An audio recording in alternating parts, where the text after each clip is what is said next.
तो hello everyone. आज हम लोग बिजनेस स्टडीज के जिस महत्वपूर्ण टॉपिक की बात करने वाले हैं वो है मैनेजमेंट। मैनेजमेंट के बारे में दिमाग में आते ही सबसे पहले एक अवधारणा बन जाती है, मैनेज करना होगा। अब मैनेज किसको?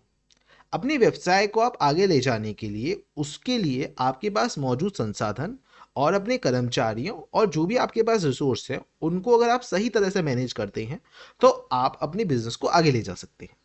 अगर हम चीज़ों को सही तरह से मैनेज नहीं करते तो हमारा जैसे जीवन उथल पुथल हो जाता है, वैसे ही हमारा बिजनेस भी उथल पुथल हो सकता है।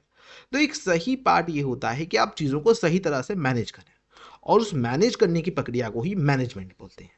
अभी मैनेजमेंट में किन पहलुओं का ध्यान रखा जाता है, मैनेजमेंट की परिभाषा क्या है रियल, चलिए अब हम उसके बारे में जानते हैं।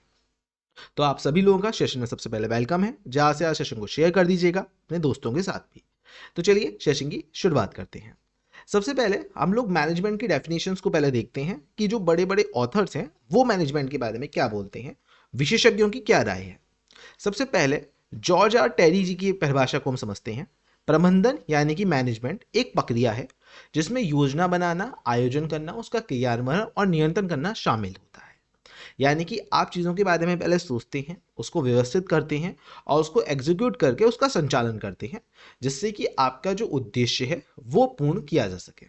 इस कारण से इन्होंने मैनेजमेंट को विज्ञान और कला दोनों की श्रेणी में माना है।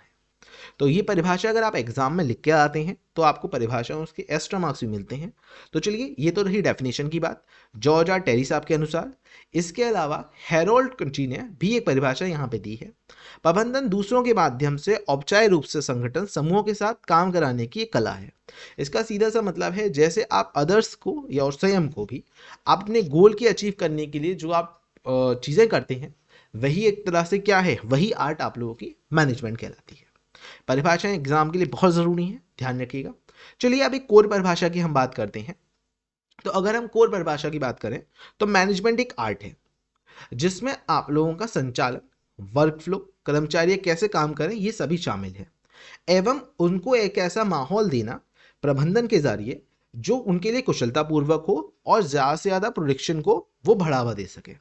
देखिए, एक सीधी सी बात है, मैनेजमेंट का माहौल बहुत ज़रूरी होता है। अगर आप एक हेल्दी माहौल अपने कर्मचारी को देंगे तो वो और एनर्जी के साथ और ऊर्जावान होकर आपके कार्य के लिए, आपके बिजनेस की ग्रोथ के लिए और कार्य करेगा।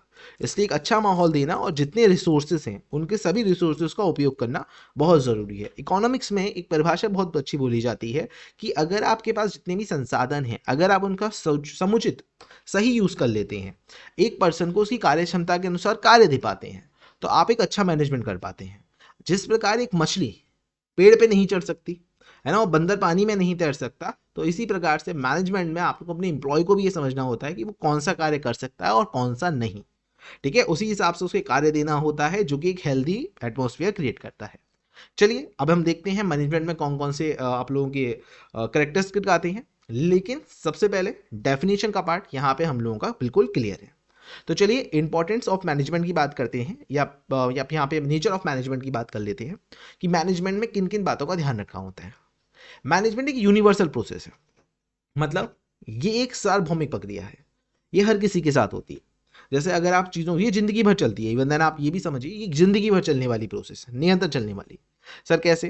जैसे अभी आप अपनी जो स्कूलिंग के बारे में सोच रहे हो कि हाँ मेरा स्कूल हो जाए, उसके बाद आप सोचोगे मुझे ये कॉलेज मिल जाए, कॉलेज के बाद जॉब के बारे में सोचोगे, जॉब के बाद शादी हो जाए, शादी के बाद बिजनेस करते हो, जॉब करते हो, उसके बारे में सोचोगे, फिर उसके बाद बच्चों के बारे में भी सोचोगे, उसके बाद आप जिंदगी भर कुछ ना कुछ सोचते रहते हो। या फिर कब अपने बिजनेस आप कर रहे हो, बिजनेस में आपने कुछ अचीव करा, उसके बाद आप और टारगेट बनाने के बारे में सोचते हो, तो सोचते ही रहते हो आप कुछ ना कुछ। ये मैनेजमेंट जिंदगी भर चलता ही रहता है ना। तो मैनेजमेंट एक ऐसी प्रोसेस जो जिंदगी भर चलेगी और यूनिवर्सल प्रोसेस है।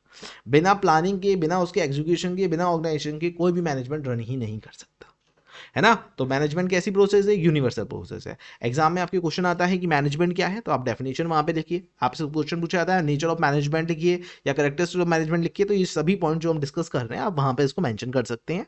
बहुत ध्यान से समझते हुए चलिए। लेकिन सबसे पहले factor of production. Factor of production मतलब क्या होता है? यहाँ पे ज़्यादा से ज़्यादा अच्छे से अच्छा सुविधा प्रदान करके और कर्मचारियों का कुशल पूर्वक निर्माण करके, मतलब एक तरह से कुशल पूर्वक कैसे, उनको एक हेल्दी एटमॉस्फेयर देके ज़्यादा से ज़्यादा प्रोडक्शन करवाने के ऊपर फोकस रहता है। इसके अलावा गोल ओरिएंटेड होती है। देखिए एक बात ध्यान रखिएगा, मैनेजमेंट में जितने भी इंप्लॉयज काम करते हैं सबका एक ही गोल होता है, और वो गोल क्या होता है? कंपनी की अपनी ग्रोथ कराना। जैसे मान लीजिए कि XYZ कंपनी में 10 एम्प्लॉय काम करते हैं, उन 10 एम्प्लॉय का गोल क्या होगा, कंपनी की ग्रोथ कराना। हो सकता है सबका काम अलग अलग हो, है ना, लेकिन फाइनली उनका ग्रोथ क्या, काम क्या, उद्देश्य क्या होता है फाइनल, कि कैसे भी करके कंपनी की ग्रोथ हो। और इसी प्रकार की ग्रोथ के लिए कंपनी जैसे जैसे अच्छा काम करती रहती है, मैनेजमेंट में जो मैनेजर्स होते हैं, जो कंपनी की हाई अथॉरिटी होती है, वो time to time bonus provide करना, सैलरी इंक्रीजमेंट देना, ये चीज़ें आपने सुनी होंगी या समझी होंगी। तो वो टाइम टू टाइम अपने एम्प्लॉयज़ को प्रोडक्शन करते रहते हैं, ठीक है। लेकिन सबका गोल केवल एक ही होता है, और वो क्या होता है, कंपनी को ऊंचाइयों पे पहुंचाना, बुलंदियों पे पहुंचाना, उसकी ज़्यादा से ज़्यादा ग्रोथ करना। प्रोसेस, ये एक ऐसी प्रोसेस जो लाइफ टाइम चलती है, लाइफ टाइम चलने वाली प्रोसेस होती है, क्योंकि सीधी सी बात है, किसी भी कंपनी में सबसे पहले प्लानिंग, उसके ऑर्गेनाइजेशन, उसका डायरेक्टरिंग, उसकी स्टाफिंग, उसकी रिपोर्टिंग, उसकी बजटिंग, ये सभी प्रोसेस लाइफ टाइम चलने वाली रहती हैं। ग्रुप एक्टिविटी, मैनेजमेंट कभी भी एक सिंगल पर्सन के द्वारा नहीं हो सकता। अगर आप ये सोचें एक अकेला इंसान सब कर लेगा, तो देखो कोई अकेला इंसान शक्तिमान नहीं हो सकता।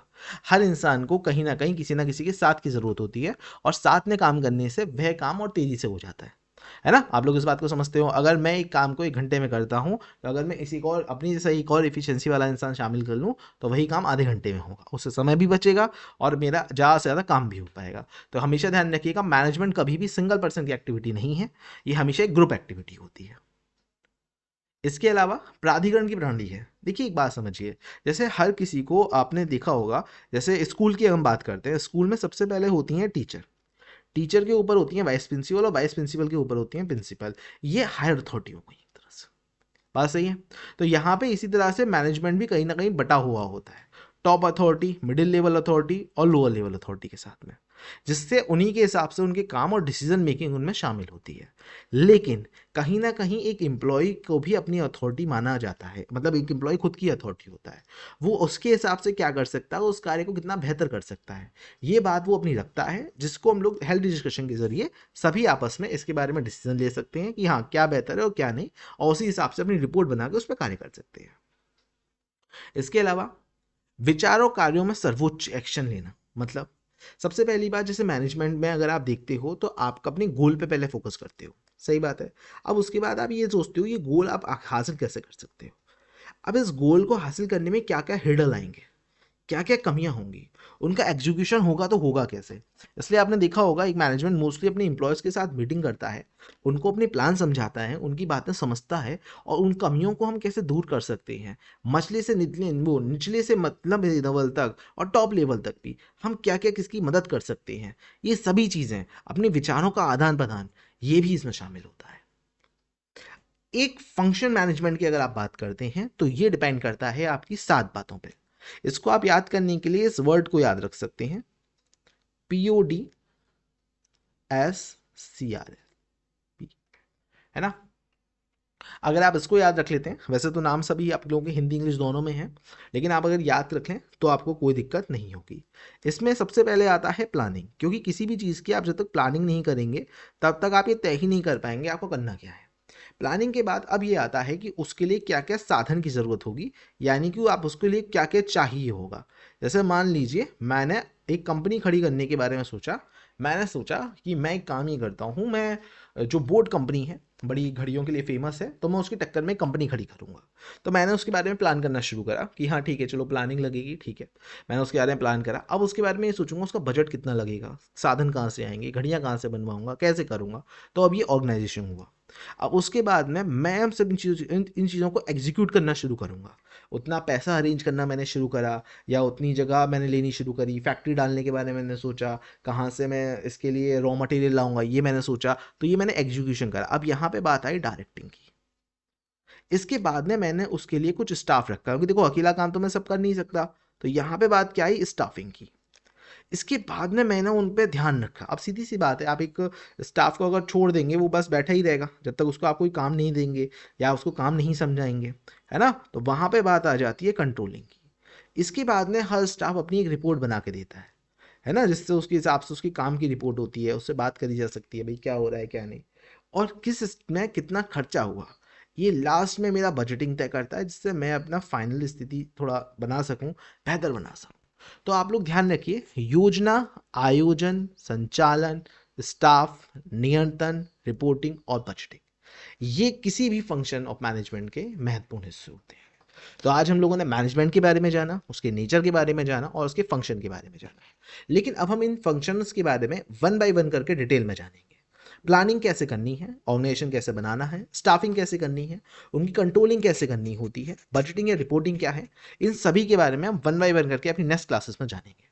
चलिए, तब तक के लिए सबको टेक केयर, खुश रहिए, पसंद रहिए और हाँ, पढ़ते ज़रूर रहिए, वो एग्ज़ाम के लिए बहुत ज़रूरी है। चलिए मिलते हैं नेक्स्ट क्लास में, तब तक के लिए सबको टेक केयर, धन्यवाद, थैंक यू।